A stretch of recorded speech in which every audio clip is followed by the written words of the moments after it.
Ada Joko Widodo, Prabowo, dan kemudian Abu Rizal Bakri atau ARB. Mas Toto, Ya. kalkulasinya.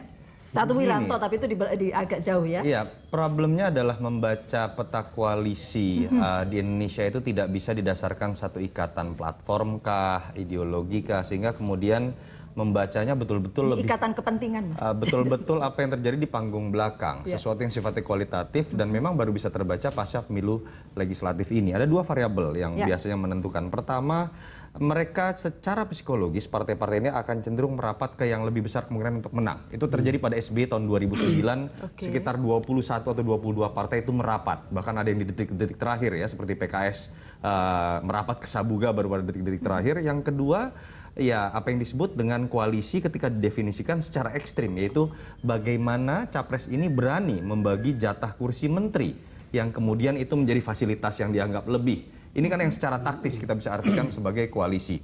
Permasalahannya sulit untuk ditebak. Bagaimana kemudian sekarang kita bisa menebak hanya berdasarkan survei. Kalau dilihat dari kondisi psikologis siapa yang lebih besar kemungkinan menang, mungkin semua orang akan berbicara Jokowi. Ketika surveinya ini bahkan dengan peringkat nomor 2 itu lebih dari 2 kali lipat dibandingkan dengan Prabowo. Tapi di sisi lain, kalau kemudian tidak ada insentif yang juga bisa diberikan dalam konteks kepentingan taktis bagi-bagi kursi menteri, mungkin ini akan jadi perhitungan lain buat partai-partai yang memang sifatnya pragmatis begitu ya. Dan Jokowi sepertinya saya lihat dalam beberapa statement 2 minggu terakhir menyatakan koalisi dan semoga konsisten ya, itu bukan merupakan bagi-bagi kursi menteri. Yang kedua, saya hanya membaca di Twitter begitu, akun pribadinya Pak Prabowo mengatakan dia akan membuat kabinet yang profesional, tidak didasarkan pada kabinet politik. Nah, kalau ini yang terjadi, kalau benar-benar dua-duanya itu memegang posisi itu agak berat. Jangan-jangan menurut saya harusnya di awal, contoh misalnya Pak Abu Rizal Bakri, Pak Prabowo dan Pak Jokowi, keluarkan saja nama-nama kabinet bayangan misalnya, dan kemudian bagaimana sikap atau reaksi dari partai-partai menengah yang akan mensupport mereka secara elektoral. Itu menurut saya menarik untuk jadi sebuah tantangan baru begitu ya. Iya, Bang Don. Iya, Nung. Terus terang, memang kelihatannya pertarungan seperti sudah kita dapat berita dari mana-mana dan setiap saat. Itu pertarungan antara Jokowi dan Prabowo. Saya merasa bahwa perolehan suara Gerindra kali ini termasuk dramatis.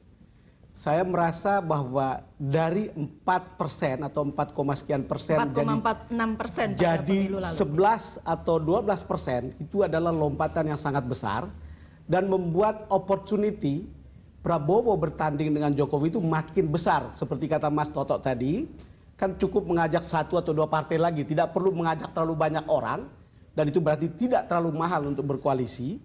Dan itu kemudian kita akan lihat pertarungan itu akan makin sangat jelas antara Prabowo dan Jokowi. Dan menarik untuk saya juga adalah ketika kita mendengar atau melihat cara-cara Pak Prabowo berkampanye.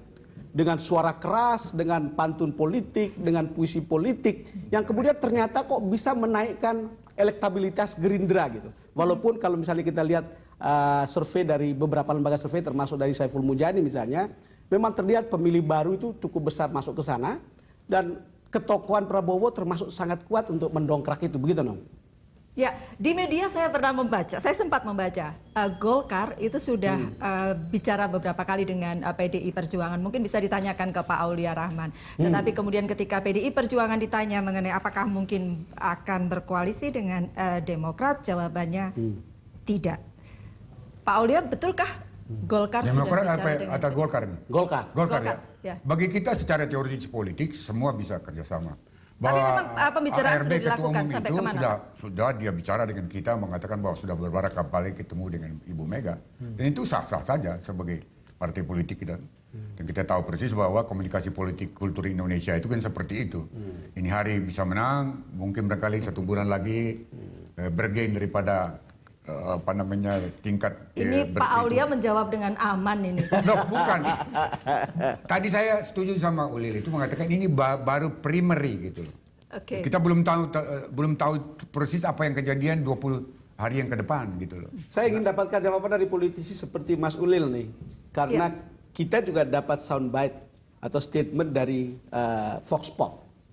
Ada yang mengatakan untuk 2014 ini PDIP no, karena kemudian jawabannya ada 20%, walaupun harapannya di atas 30%, dan Jokowi yes. Lalu kemudian orang berbicara tidak akan ada hubungan antara perolehan suara yang sekarang dan kemenangan Jokowi pada Pilpres yang akan datang.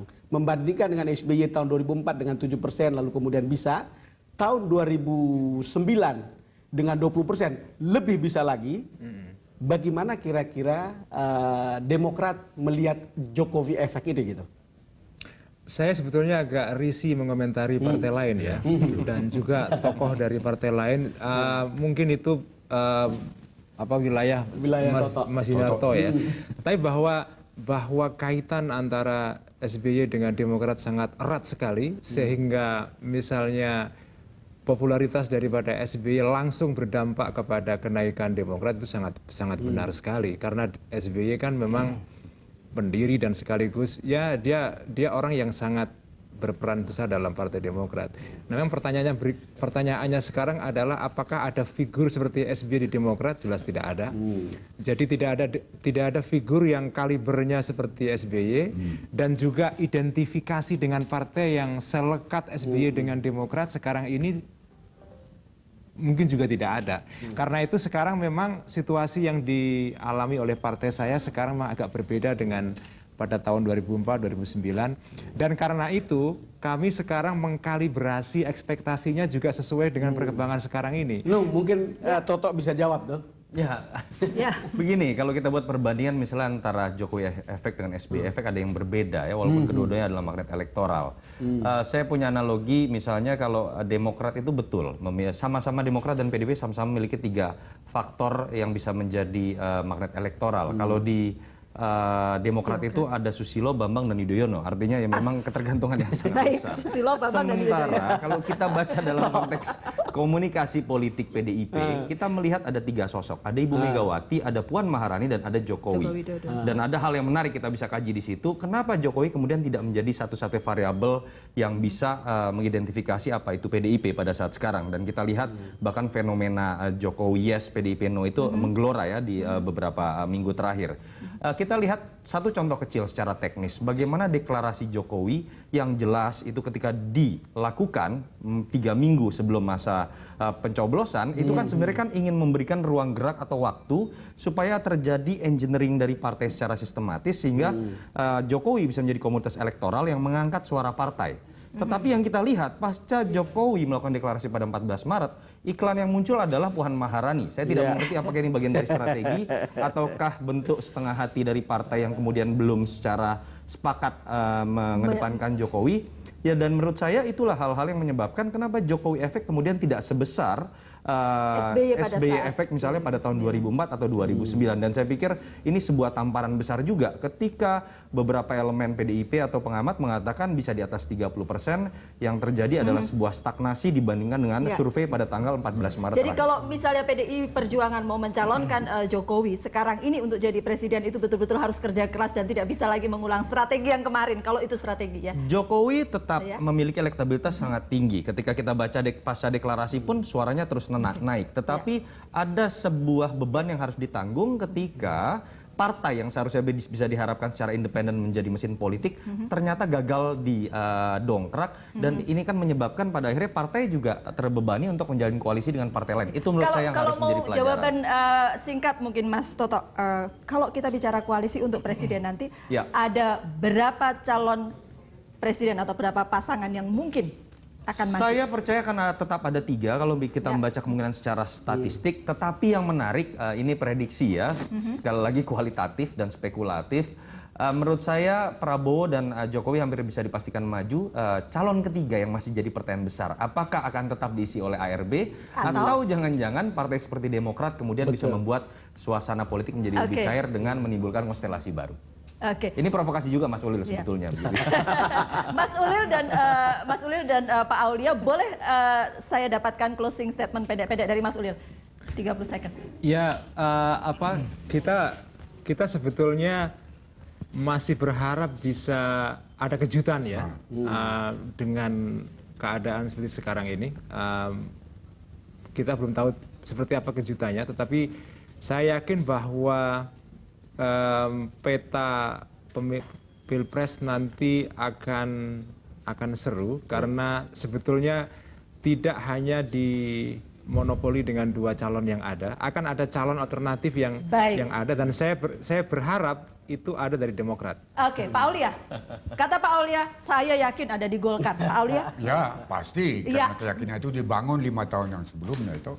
Tapi yang penting bagi kita bahwa yang kita bicarakan sekarang itu adalah pengalaman pertama siapapun partai yang menganiaya saya ini menjadi bahan bagi untuk persiapan Pilpres nanti. Oke, Tapi kita tahu persis bahwa partai itu jangan sekali-sekali melupakan bahwa apa yang kita kerjakan 5 tahun itu adalah bagian daripada penguatan daripada sistem presiden yang kita pilih. Baik, terima kasih Pak Aulia. Bang Don?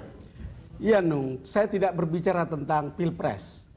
Tetapi hari ini pikiran saya belum menentu karena setelah melihat hasil pilek ini, saya tidak yakin ada perubahan yang besar di wajah parlemen kita. Saya khawatir 80% masih wajah lama. Dan saya tidak tahu apakah kita sudah memilih dengan cerdas hari ini atau tidak, Nung. Tapi itu ada kekhawatiran saya dan kita mungkin akan baru melihat setelah lihat siapa yang akan duduk di sana. Oke, baik Bapak-Bapak, sekali lagi terima kasih sudah hadir di The Headline Special Election Day. Dan pemirsa, sesaat lagi rekan Doni De Keizer dan Winda Irawan akan menemani Anda untuk melanjutkan Election Day hari ini. Sampai jumpa.